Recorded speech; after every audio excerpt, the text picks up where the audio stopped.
Good morning, everyone. I am Gerald Abadinas, and today we are going to discuss statics of rigid bodies, analysis of structures, a discussion on the method of sections. In this method, a portion of the truss is isolated as a free body by passing an imaginary cutting plane through the entire truss, separating it into two parts. If possible, the separation should be done without cutting more than three members of the truss. There shall then be two isolated parts of the truss, each constituting a non-concurrent system of forces in equilibrium under the action of the known loads that act on each part and the unknown forces that the cut members of one part exert on the other. So to the right, we have a simple truss, which is hinge supported at A and roller supported at D. So if we are tasked, for example, to find the force on member CF, if we are going to utilize the method of joints, first we have to take a moment equation at the whole system, conveniently at A, so that we could get the vertical reaction at D. Then we have to solve for the forces acting at joint D, then at joint E, and then finally at joint C to get the force required, which is the force on member CF. However, if we utilize the method of sections, we just have to pass through a cutting plane on our structure, such as this one. So, passing through a cutting plane, the force rather, on the members BC, CF, and EF are then exposed as shown on this figure. So, method of sections is very convenient when we are only tasked to find one or two forces on the member. So continuing, we have the formulas needed in this method. So we have the summation of forces along x is equal to 0, summation of forces along y is equal to 0, and summation of moment is equal to 0. So we have the problem solving strategies that I suggest in solving using method of sections. First, we have the to analyze the whole structure, and that includes the uh, supports as well as the external loads that are being applied on our structure. Then we also have to take into consideration the forces that we are required to determine.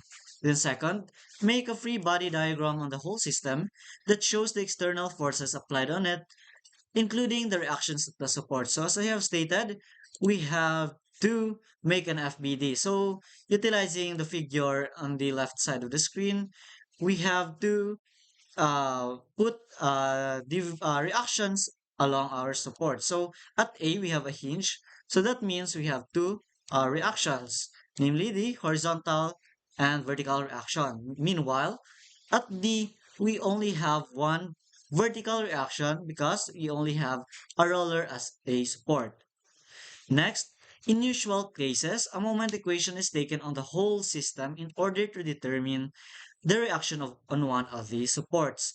So, in this truss, it is convenient to take a moment equation at A such that we can directly determine the vertical reaction at D. Then make a vertical cutting plane that passes through the structure. Always keep in mind that for a single section, it is best if the number of unknowns is not more than 3. So in our cutting plane here, we have exposed only 3 unknowns, namely the FBC, the FFC, and the FFE. Then utilizing these three equations, we can now get the force that we are required to determine. So to check if we have properly learned the method of sections, I have here a sample problem. So it states that we have to determine the members in CD, CF, CD, CF, and CG, and state if these members are in tension or compression. So the same with our previous example, we have a truss that is supported by hinge at A. So we have two reactions. We label this as AX, and AY. And at D, we have, at E rather, we have a roller support. So that means we only have one vertical reaction. So the figure here shows the FBD for the whole system that includes the external forces, the dimensions, as well as the reactions at our supports. So to approach this problem, we first have to take a moment equation on the whole system so that we can determine the reaction at E. Afterwards, we can proceed in utilizing vertical cutting plane. So taking a moment equation at A, we have summation of forces at A is equal to 0, wherein counterclockwise direction is positive. So EY times the perpendicular distance of 5 plus 5 plus 5 plus 5 equals 20 minus 3 times 20 negative because it is rotating counterclockwise to A. The same goes for 5 times 15, 4 times 10, and 4 times 5 is equal to 0. So solving this equation, we can get the vertical reaction at E, and it is equal to 9.75 kilonewtons. So now that we have determined the vertical reaction at E, we can now proceed to making a vertical cutting plane on our structure. So we are required to solve for CD, CF, and CG. So if we directly cut through CD, CF, and CG and passing through GH, we are exposing uh, four members, and that exceeds our allowable unknowns of three members. So we have to first uh, approach this by making a vertical cutting plane only along at CD, CF, and FG such that we only have three unknowns present. So we have this section 1, and analyzing the right portion of section 1, we have the following FBD wherein FCD, FCF, and FFG uh, are exposed rather. So first, since FCF and FG is not along neither the vertical nor the horizontal axis, we have to determine their slope or their angles. So we are given, for FCF, we are given 3 vertical distance as well as a horizontal distance of 5 meters. So we can directly get its slope by utilizing a tangent function, which is tangent theta is equal to 3 over 5. So for the angle, we have the arctangent of 3 over 5. The same goes with the angle for FFG, whereas we only have 2 meters as a vertical distance. So its angle should be arctangent rather, of 2 over 5. So taking a moment equation at F, why should we take a moment equation at F? Because at F, we have two concurrent forces. And by taking a moment equation at F, we can eliminate two unknowns. So if we eliminate the two unknowns, we only have one unknown left.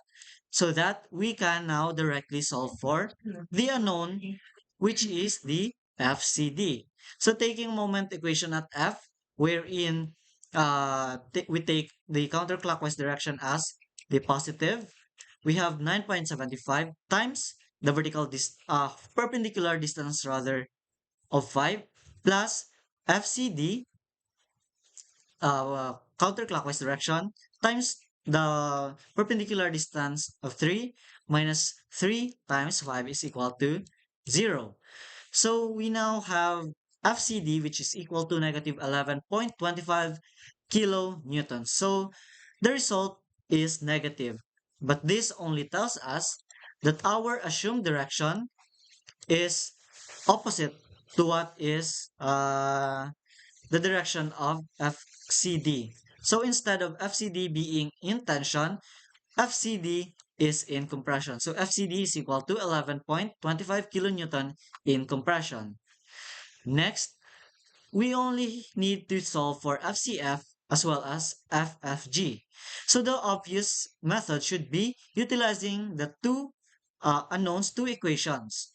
So we have to take summation of forces along X, wherein uh, the positive is to the right. So 11.25 minus FCF cosine of arctangent 3 over 5 minus FFG cosine of arctangent of 2 over 5 is equal to 0. We cannot directly solve this equation for we have two unknowns. So we have to add another equation which is summation of forces along y is equal to 0.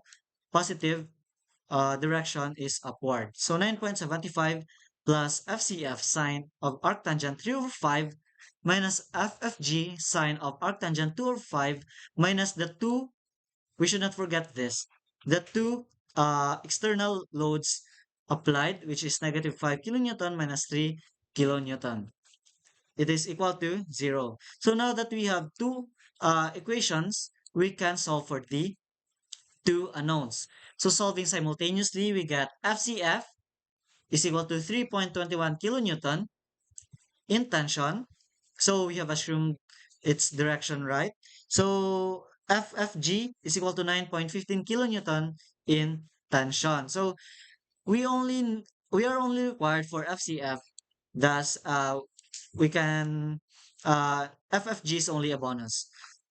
So now that we have determined CD and CF, we only need to solve for FCG.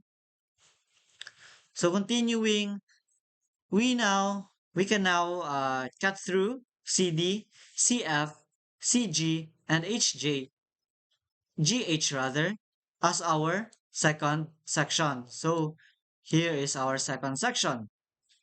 It exposes the forces on member CD, CF, CG, and GH. Since we have already solved the forces on CD and CF, we are only left with two unknowns, namely the FCG and FGH, as shown in the free body diagram on the right. So following the same method, we only, however, we do not need to have a moment equation for this scenario since we only have two unknowns, and the two force equations should be enough already. So summation of forces along X is equal to 0. To the right is the positive direction. So we have 11.25. Note that we have already changed its direction contrary to the section 1, where we assumed its direction is to the left. So now we have positive 11.25 minus 3.21 cosine of arctangent 3 over 5 minus FGH cosine of arctangent 2 over 5 is equal to 0. Now we get FGH, which is equal to 9.15 kilonewton in tension. So we have assumed right the direction of FGH. So now that we have solved for FGH, we only need to solve for FCG now. So taking a force equation at summation of forces along Y is equal to 0, upward is positive, we have the vertical reaction 9.75 plus FCG plus 3.21 sine of arctangent 3 over 5 plus 9.15 sine of arctangent 2 over 5 minus the two external loads applied, which are 5 and 3, is equal to 0. So FCG is equal to negative 6.80 kilonewton. Notice that we again have a negative result. So that means the true direction of the force is opposite to what we have assumed. So now we have FCG is equal to 6.80 kilonewton, and it is in compression. So now we have determined forces on the members of CD, CF, and CG. So now we have solved what the required forces on this problem, and to conclude, the forces on members CD, CF, and CGR, FCD is equal to 11.25 kilonewton in compression, FCF is equal to 3.21 kilonewton in tension, and FCD is equal to 6.80 kilonewton in compression. So that is how we solve a problem using the method of section.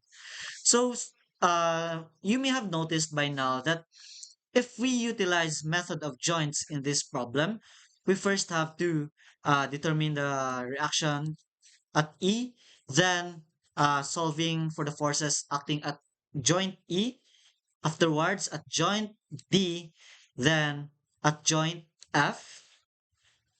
Only then we could get the succeeding forces at joint C and joint D. So it takes a lot of effort as well as time if we utilize a the method of joints uh for these problems. So it is convenient if we use method of sections. So it only takes a bit of practice to master this method, and it will really help us a lot in solving and analyzing structures, especially trusses. So that ends my discussion on the statics of rigid bodies, analysis of structures, a discussion on method of sections.